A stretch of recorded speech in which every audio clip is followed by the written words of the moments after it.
नमस्कार, मैं हूं आरजू अंसारी और आप देख रहे हैं राष्ट्रीय जगत विजन न्यूज।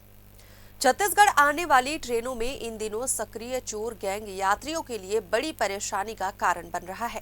ताजा मामला समता एक्सप्रेस का है, जहां एसी कोच में यात्रा कर रही शंकर नगर सेक्टर 1 रायपुर निवासी एक महिला को शातिर चोरों ने निशाना बनाया।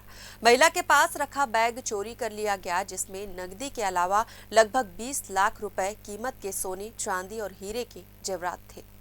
चोरी की ये वारदात उस समय हुई जब ट्रेन यात्रा के दौरान महिला अपने परिवार के साथ सफर कर रही थी। बताया जा रहा है कि बैग को सीट के नीचे से निकाला गया और वारदात इतनी सफाई से की गई कि आसपास के यात्रियों को भी कोई भनक नहीं लगी। घटना के बाद महिला ने रायपुर जीआरपी थाने में शिकायत दर्ज कराई, जिस पर एफआईआर दर्ज कर जांच शुरू कर दी गई।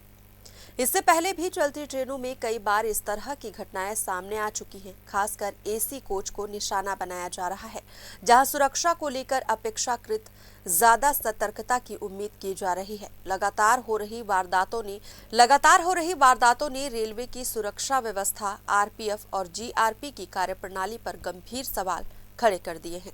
फिलहाल इस खबर में बस इतना ही। देश प्रदेश की खबरों से अपडेटेड रहने के लिए हमारे चैनल को सब्सक्राइब करें और नए खबरों के नोटिफिकेशन के लिए बेल आइकॉन जरूर दबाएं। नमस्कार।